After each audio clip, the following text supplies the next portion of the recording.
Oke. Bismillahirrahmanirrahim. Assalamualaikum warahmatullahi wabarakatuh. Alhamdulillahillazi ahyana ba'da ma amatana wa ilaihi nusyur. Wassalatu wassalamu ala asrafil anbiya'i wal mursalin sayyidina Muhammad wa ala alihi wa sahbihi ajma'in. Wa hasbunallahu wa ni'mal hakim wa la haula wa la quwwata illa billahil azim. Amma ba'd. Ibu-ibu, bapak-bapak jemaah subuh yang kami hormati, alhamdulillah wa syukurillah. Pertama-tama mari kita panjatkan kepada Allah Subhanahu wa taala yang mana senantiasa memberikan rahmat, taufik dan hidayah kepada kita semua, sehingga subuh ini kita mulai lagi acara kegiatan kita, kajian subuh, ceramah subuh bersama Bapak Profesor Dr. Haji Kamaluddin Abu Nawas. Syukur alhamdulillah beliau sudah tahun keberapa ini, saya lupa, mungkin tahun ke-8 ke-9 bersama kita untuk mengisi acara kajian kita setiap Sabtu subuh. Dan syukur alhamdulillah beliau telah hadir dengan kita. Dan perlu saya informasikan, mulai saat ini mudah-mudahan istiqamah ya, kita live streaming YouTube Masjid Nurul Jihad.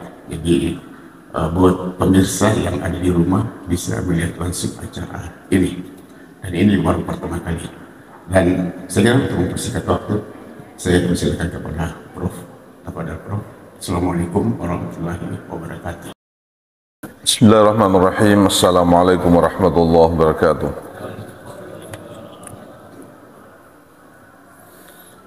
Alhamdulillah nahmaduhu wa nasta'inuhu wa nastaghfiruh wa na'udzu billahi min syururi anfusina min sayyiati a'malina. May yahdihillahu fala mudhillalah wa may yudlilhu fala hadiyalah. Shallallahu wassalamu ala Rasulillah wa ala alihi wa sahbihi wa mawala ma ba'd. Faqala al-musannifu rahimahullah ta'ala babu man khafa alla yaquma min akhir lail falyutir awwalahu.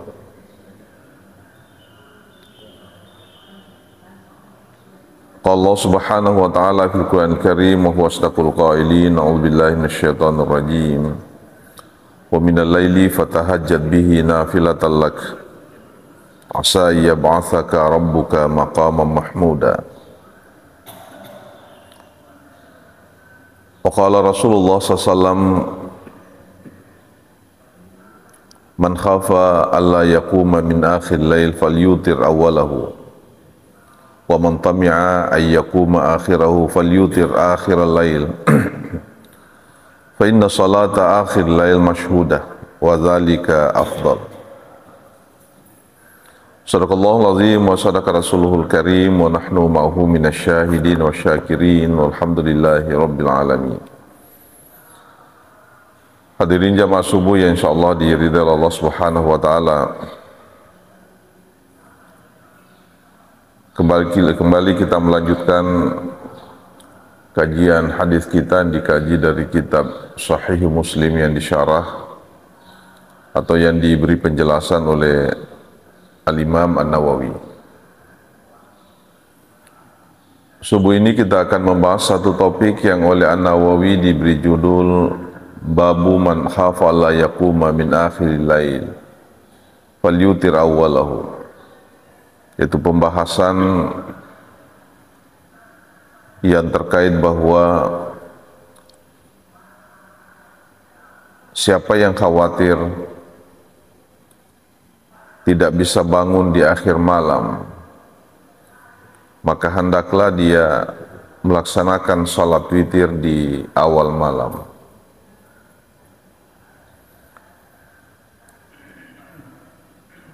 Hadirin jamaah subuh, salat sunnah yang paling afdal di antara sekian banyak salat sunnah atau salat nafilah itu adalah salat lail. Tidak ada yang bisa membandingi itu, salat lail. Yang dimaksud dengan salat lail itu adalah salat sunnah yang dilakukan pada malam hari, semuanya itu. mulai dari pamannya kita sholat witir, termasuk itu sholat lain ya, karena dia dilakukan pada malam hari, sholat sunnah ya, atau sholat apapun yang dikerjakan ya di malam hari. Tapi yang dimaksud pada ayat ini dan hadis yang kita sudah bacakan tadi itu adalah mungkin yang biasa kita sebut sebagai salat tahajud dan salat witir. Salat tahajud dengan salat witir tentu juga ada dua ya. Ada salat witir, ada salat tahajud. Salat witir tidak disyaratkan harus tidur.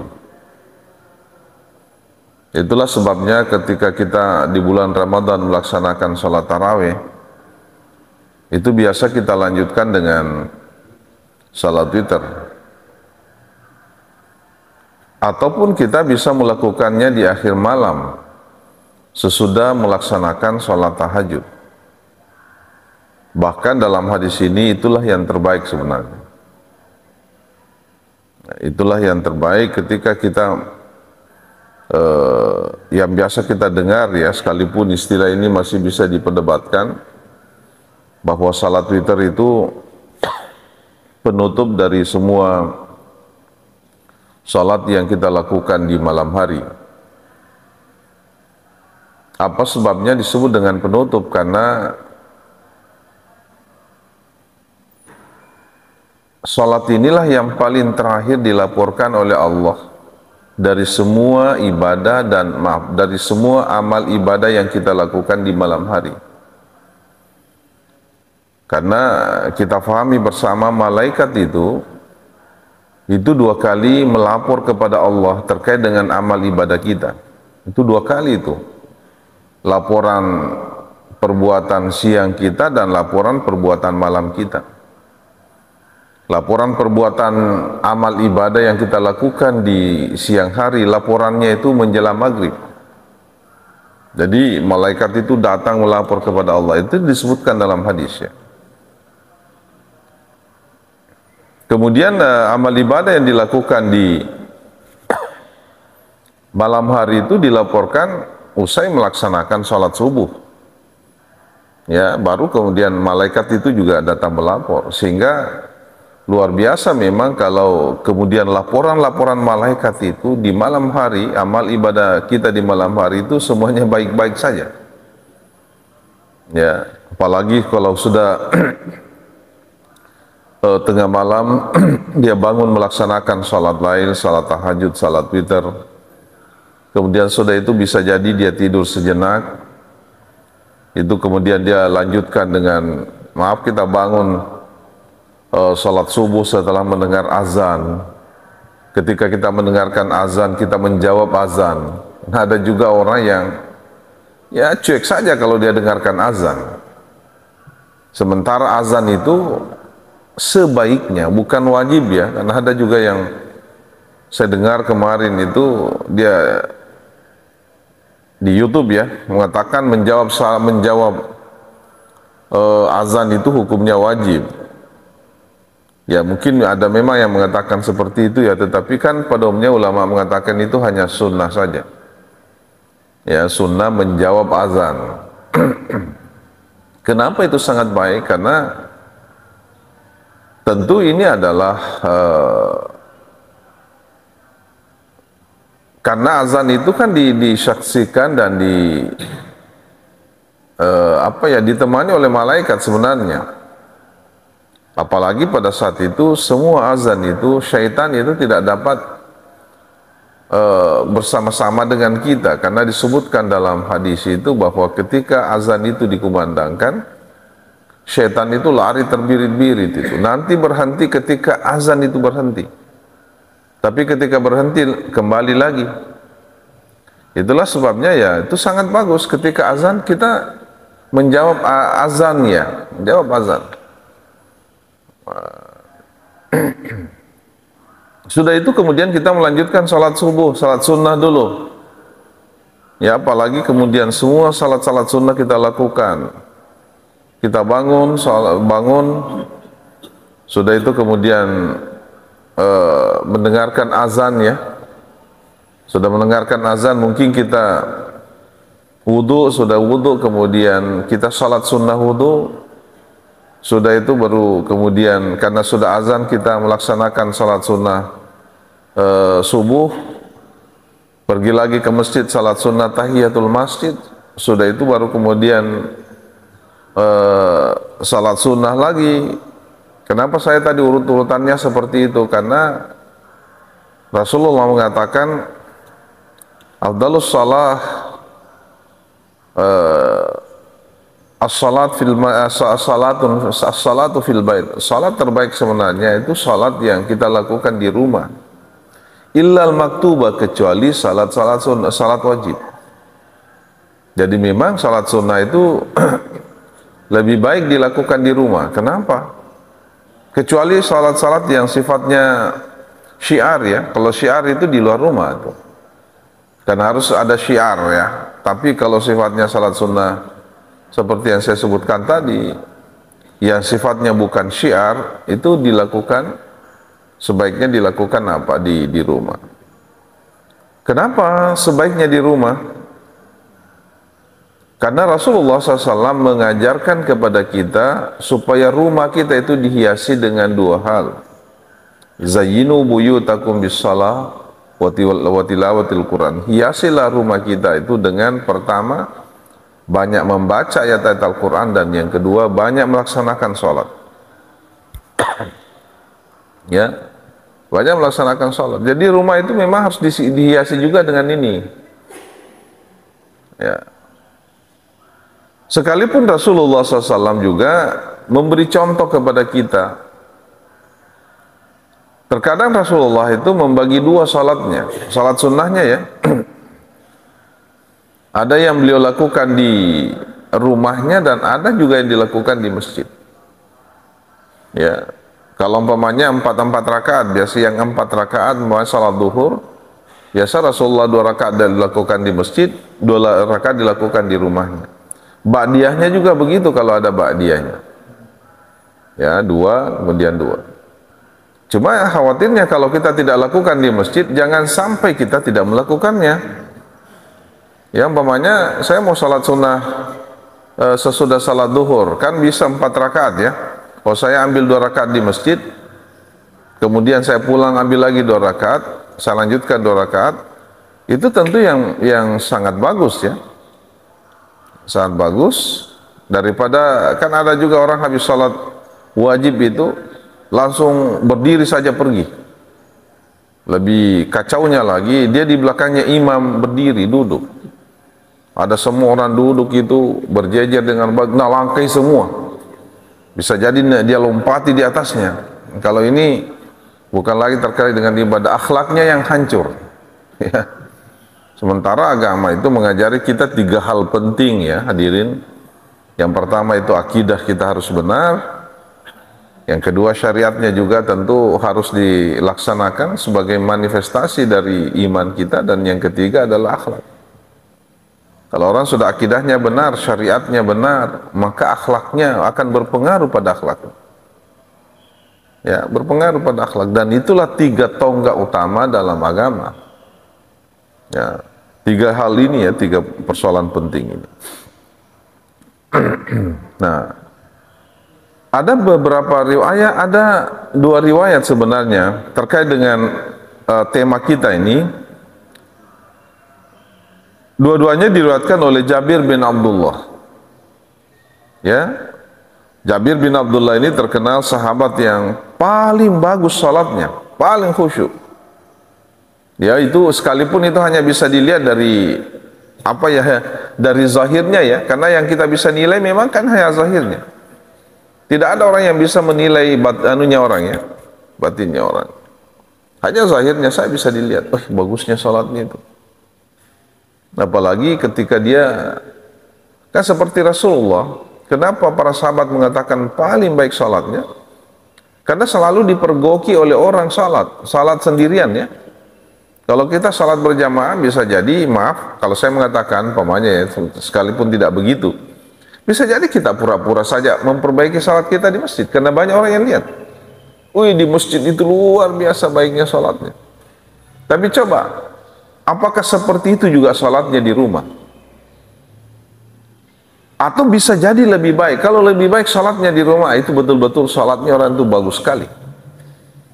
Tapi kalau nanti dia di masjid baru kemudian luar biasa salatnya, itu dipertanyakan kan? Ya. Jabir bin Abdullah ini salatnya apa? Cara salatnya itu tidak ada yang sahabat yang bisa melampaui itu. Ya. Bahkan ketika dia salat di masjid apa ya, di Masjid Haram ya. Ini sudah berapa kali saya sampaikan, itu terkadang burung merpati itu bertengger di kepalanya. Karena tidak goyang-goyang. Kalau kita kan lebih banyak goyangnya daripada tenangnya. Tidak luar biasa. Oh, nikmat sekali ketika ini kayaknya bukan makhluk hidup ini ya. Ini seperti apa saja ini? Seperti kayu saja ya, kemudian biasa berdiri. Dan yang kedua, lama sekali kalau dia berdiri. Itulah sebabnya burung biasa bertengger di kepalanya. Ya. Dan bahkan beliau ini itu meninggal dalam keadaan sholat. Meninggal dalam keadaan sholat. Dia sementara kayak tasyahud akhir ya, tasyahud terus. Berbeda yang meninggal 2 minggu yang lalu ya. Mungkin bapak-bapak melihat itu di YouTube ya, yang sementara memimpin sholat subuh, itu kemudian beliau meninggal dalam keadaan sholat. Ya, kebetulan beliau itu adalah teman saya ya, teman dan keluarga saya. Itu meninggal dalam keadaan sholat subuh. Saya sama-sama beliau itu kuliah S2, S3 di Jakarta. Pas bersamaan. Ya, pada saat MTQ kemarin, dia pimpin sholat subuh, kemudian beliau meninggal dalam keadaan sholat. Ya. Kita semua mengatakan, wah kita iri sebenarnya, kita mau juga seperti itu. Kan yang seperti ini boleh kita iri ya, karena Allah tidak memilih atau apa ya. Allah itu tentu memberikan kelihatannya nikmat terakhir kepada orang-orang seperti ini, orang-orang terpilih ya. Ya, sekalipun tentu Rasulullah sekiranya memang itulah penilaian akhir ya, penilaian akhir dari seseorang. Kenapa Rasulullah tidak meninggal dalam keadaan sholat? Rasulullah juga meninggal sama dengan kita. Ya, tetapi itu adalah ciri, karena pasti Ustaz Mujahid itu pasti sudah bersyahadat, sudah menyampaikan apa ya, sudah mengucapkan kalimat-kalimat tauhid ya. Yang di dalam hadis itu qala la ilaha illallah dakhalal jannah. Siapa yang mengucapkan la ilaha illallah, terutama di akhir hayatnya, maka dia pasti masuk surga. Ya, dia masuk surga. Apa kata Rasulullah SAW? Beliau mengatakan, man khafa la yakuma min akhir falyutir awalahu. Siapa yang khawatir tidak bisa bangun di akhir malam, maka hendaklah dia melaksanakan salat witir di awal malam. Yang saya katakan tadi ya, di awal malam itu ya sudah salat sunnah isya umpamanya, kita mau lanjutkan salat witir silahkan. Tentu bagi mereka yang ada kekhawatiran ya, ada kekhawatiran tidak bisa bangun malam. Karena ya yang namanya bangun malam itu memang satu nikmat ya, yang diberikan oleh Allah kepada kita. Ya. Karena jangankan Pak anak-anak sekarang, banyak orang tua sekarang sudah kasih bunyi alarmnya, tetap tidak bisa bangun. Ya, tetap seperti orang mati betul ya. Karena tidur itu kata Rasulullah memang separuh dari kematian. An-naumu nisful maut ya. Tidur itu separuh dari kematian. Coba kalau ada orang tidur mau kerjain apa saja itu bisa kan? Ya, bisa melakukan apa saja. Ya. Itu bagi mereka yang khawatir. Tapi kemudian wa man tami'a yakuma akhirahu falyutir akhiral lail. Tapi siapa yang memang, kalau dalam hadis ini Rasulullah menggunakan kata tami'a, sepertinya betul-betul mengatakan, saya betul-betul pasti bangun, tanda petik ya, insya Allah pasti bangun. Maka orang yang seperti ini sebaiknya dia melaksanakan salat witir di akhir malam. Tentu akhir malam itu ukurannya sampai menjelang masuk waktu fajar. Karena seperti yang saya katakan tadi, itulah akhir pelaporan, ya pelaporan akhir itu. Mungkin tadi saya ralat sedikit ya, karena kalau sudah masuk subuh, masuk fajar namanya kan, nah itu sudah terhitung siang itu. Jadi nanti itu pelaporannya di menjelang maghrib. Masuk maghrib sampai menjelang subuh, itu masuk malam, itu laporan malam. Nah, ini kemudian dilaporkan kepada Allah Subhanahu wa taala. Pak siapa? Laporannya ada semua catatannya. Dan itulah kemudian yang diakumulasi ya, dikumpulkan semua dan kemudian menjadi apa yang disebut dalam Al-Qur'an itu Alkitab. Alkitab itu lebih pada catatan amal manusia. Ya, di dalam Al-Qur'an dikatakan fa amma man utiya kitabahu biyamini fasaufa yuhasabu hisaban yasira wa yanqalibu ila ahlihi masrura. Siapa yang menerima surat amalnya itu dengan tangan kanannya, ini namanya Alkitab ya, kumpulan dari semua perbuatan yang dilakukan oleh manusia setiap hari dilaporkan oleh malaikat, itu nanti disebut Alkitab. Dan itu akan kita terima nanti. Siapa yang menerima surat amalnya dengan tangan kanannya, maka dia akan dihisab dengan hisab yang sangat mudah. Dalam Al-Quran tidak disebutkan bagaimana bentuknya itu mudah. Inilah otoritas para ulama menjelaskan. Karena ulama yang menjelaskan, dan banyak ulama, bisa jadi banyak perbedaan pendapat para ulama kita. Oh, yang maksudnya ini dan sebagainya. Ya. Kenapa itu sebaiknya dilakukan di akhir malam? Fa inna salata akhir lail masyhudah. Karena salat yang dilakukan di akhir malam itu masyhudah. Yang disebut dengan masyhudah itu disaksikan oleh para malaikat. Ada malaikat di situ. Ya, jadi kita salat itu ditemani oleh malaikat sebenarnya. Diperhati ini bahasa hadis ya. Dan kata Rasulullah wa dzalika afdal, dan itulah lebih utama. Melakukan salat witir di akhir malam itu justru lebih afdal ya. Dibahas di hadis yang lain bahasanya hanya berbeda sedikit tapi maknanya sama. Nabi mengatakan begini, ayyukum khafa alla yakuma min akhir lail falyutir. Siapapun di antara kalian yang khawatir tidak bangun di akhir malam, maka hendaklah dia berwitir. Ya. Tsumma liyaqut, kemudian dia tidur. Wa man wasika bi qiyami minal lail falyutir min akhir. Tapi siapa yang betul-betul kuat keyakinannya dia bangun akhir malam, maka hendaklah dia melaksanakan salat witir di akhir malam. Kenapa? Fa inna qira'ata akhiril lail mahdura.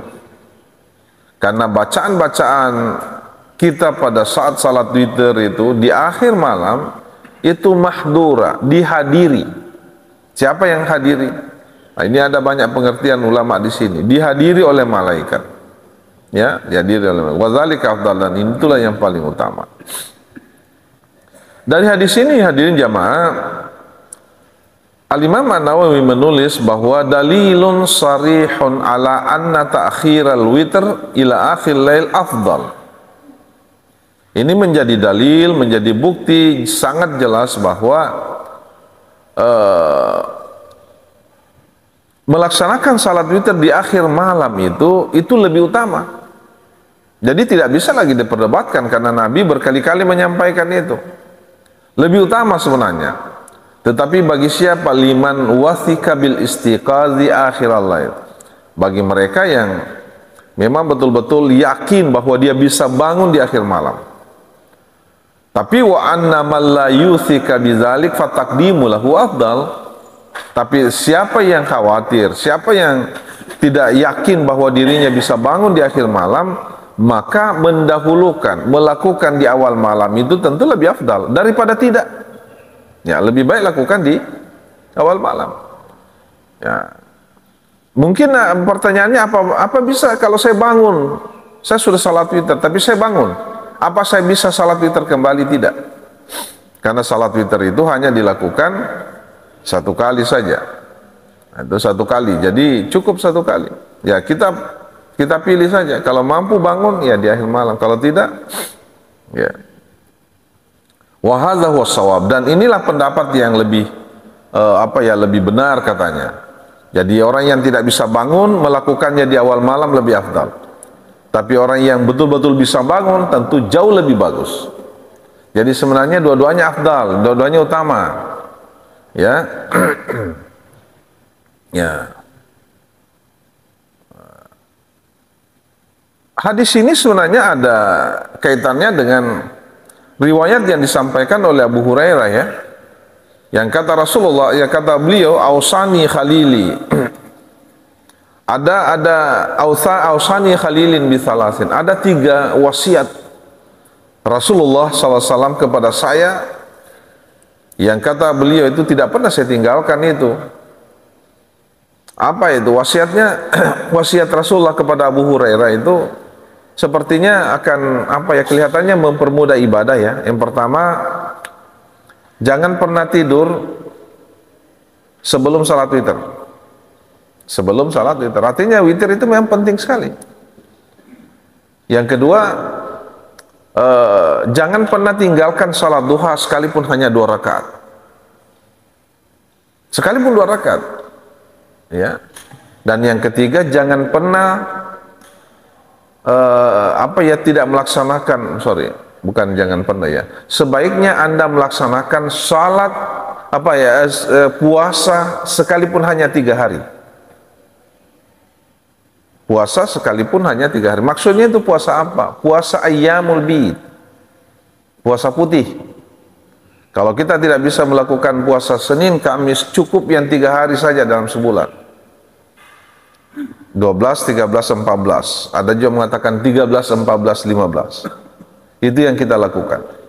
Itu yang biasa disebut sebagai puasa putih, ayyamul bid, ya. Hari-hari al-bid itu kan putih, ya. Itulah yang kita lakukan. Jadi 3 pesan ini. Kelihatannya kan ringan, ya. Ini yang paling ringan. Karena kalau 3 hari saja, sementara ada Senin Kamis. Kalau Senin Kamis, Senin Kamis berarti 8 kali dalam sebulan, ya. 6 kali dalam sebulan. Kalau ternyata bukan hari Senin atau Kamis yang 3 hari, itu bisa jadi kita melakukan puasa sunnah itu 11 hari dalam sebulan. Kalau kita kalikan 11 bulan, berarti 110 hari puasa sunat kita yang mungkin kita tidak rasakan dalam setahun. Tambahan ini. Itulah dalam agama. Yang kedua, sepertinya Nabi meringankan. Kalau salat duha itu sampai 8-10 rakaat, ya sudahlah, cukup 2 rakaat saja. Ya, itu pun kalau salat duha itu sebaiknya dilakukan di menjelang duhur, ya sudahlah, pagi-pagi saja, karena siapa tahu kamu pergi kantor tidak bisa melakukannya. Ya sudah pagi-pagi siap ke kantor, salat duha saja. Itu lebih utama tentunya daripada tidak. Ya, sama tadi dengan salat sunnah witir. Fa inna salat akhir lail masyhuda. Salat yang dilakukan di akhir malam itu masyhuda. Apa yang dimaksud dengan masyhuda? Disaksikan atau dihadiri. Wa dzalika afdal. Itu lebih utama, ayyashudahu malaikatur rahmah. Karena itu akan dihadiri, disaksikan secara langsung oleh malaikat pembawa rahmat. Wa fihi, dan di dalam hadis ini juga dalilani sharihani ala anna ala tafdili salatil witr wa ghairiha akhir lail. Bahwa salat witir itu memang lebih utama dilakukan di akhir malam. Saya kira itu hadirin jamaah subuh, mudah-mudahan ini ada manfaatnya. Sekalipun saya yakin, ya hadirin, ini kita sudah laksanakan sebenarnya, kita sudah jalankan, tapi ini sekedar untuk mengingatkan kita semua tentang terkait dengan ibadah yang terbaik yang diperintahkan oleh Rasulullah SAW. Saya kira cukup, mari kita, atau ada pertanyaannya sebelum kita tutup? Silakan. Ya.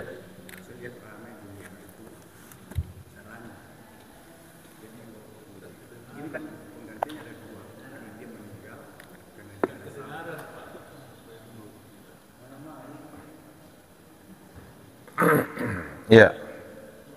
Jadi intinya begini, Ustaz. Di masjid jihad pernah terjadi bahwa imamnya tidak bisa melanjutkan. Saya ingat itu Ustaz almarhum Hakim tidak bisa melanjutkan karena pada saat dia baca ayat itu dia ingat orang tuanya. Katanya orang tidak bisa melanjutkan. Itu penggantinya waktu itu kan hari ini. Nanti dia langsung menggantikan dia. Iya. Menurut ini kan sudah sesuai. Iya. Pernah juga terjadi di sini setelah takbir Allahu Akbar, dia tidak bisa lanjutkan. Kenapa? Menurut kanunya dia katanya ada lalat atau nyamuk yang masuk di mulutnya. Jadi dia tidak bisa. Tapi caranya dia langsung tarik dari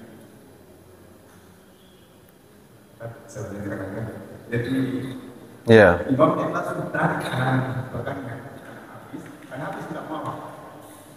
Itu ada Pak Taruna sebelah kanannya langsung maju menggantikan. Iya. Kemarin kasus yang perdebatkan itu sebaiknya dikatakan imam itu ada orang yang apabila terjadi kasus. Iya. Tapi kemarin Pak saya Oh iya, betul. Iya. Iya. Secara teori memang begitu. Secara teori ya. Itulah betul apa yang disampaikan tadi. Makanya di belakang imam ya sebaiknya ada orang yang mampu menggantikan imam ketika imam itu berhalangan. Apalagi kalau berhalangan tetap.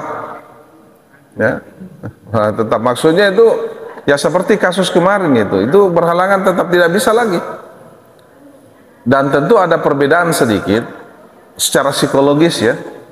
Imamnya itu langsung jatuh begitu dan dipastikan hampir meninggal, dengan yang kemudian tidak bisa melanjutkan bacaannya. Itu bisa ada cara mungkin memberi isyarat supaya dia digantikan, atau dia mundur saja.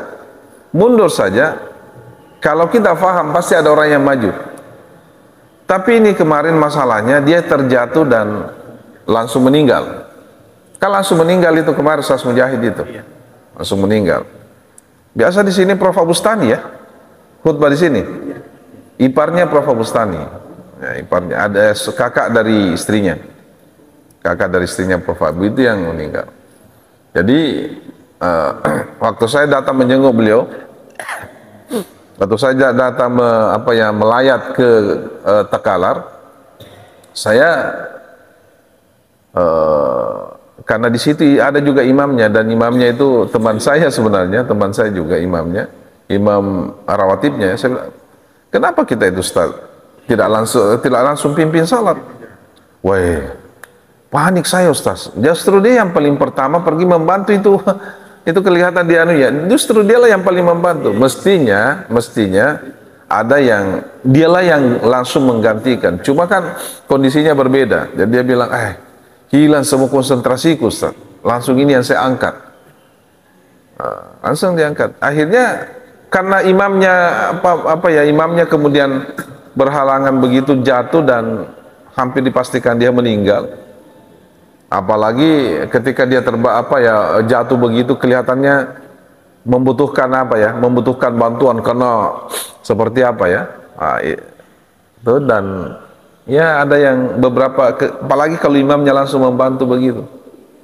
Ya harusnya memang sebaiknya ada orang yang langsung membantu. Ya, karena sholat wajib itu bukan sebaiknya, harusnya tidak pernah diganti ya, tidak pernah tergantikan. Jangan bubar. Makanya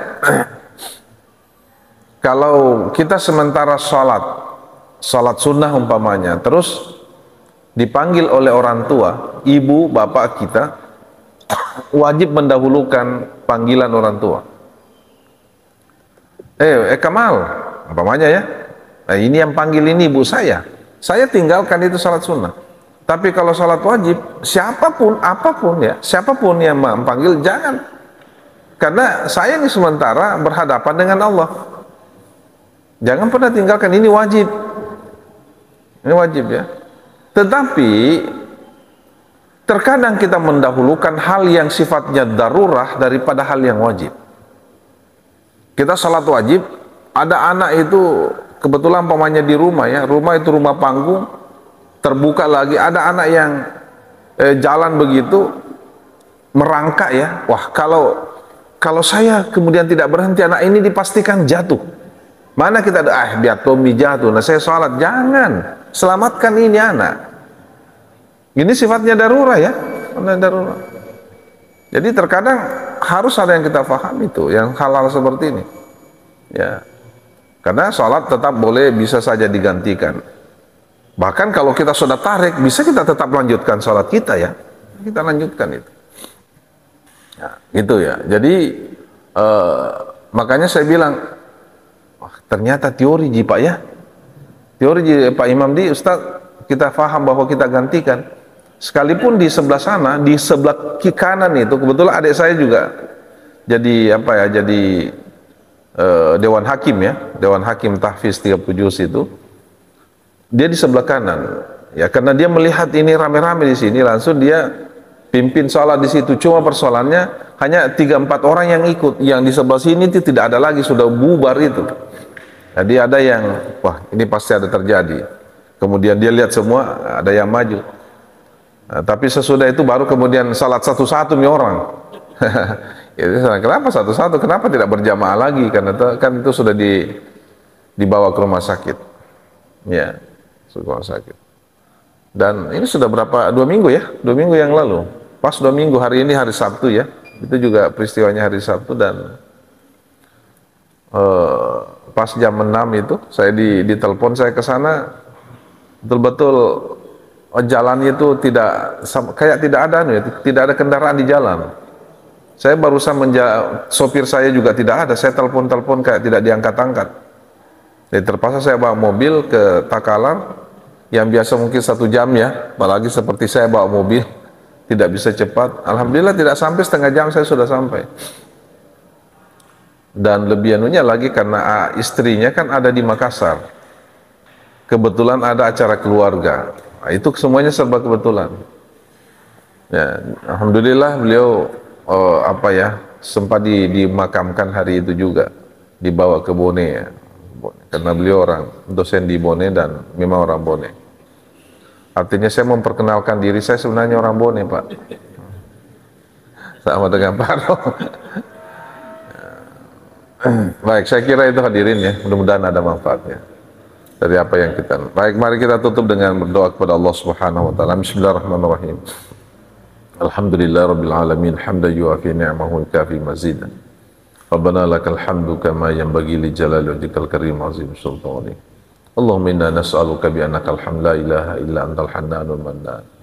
Badi'us samawati wal ardi ya dzal jalali wal ikram ya hayy ya qayyum. Rabbana la tu'akhidna in nasina akhtana. Rabbana wa la tahmil alaina isran kama hamaltahu ala alladhina min qablina.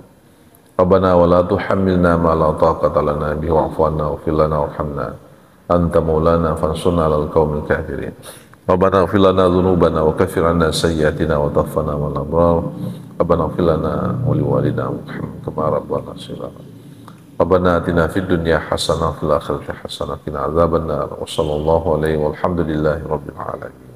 Assalamualaikum warahmatullahi wabarakatuh.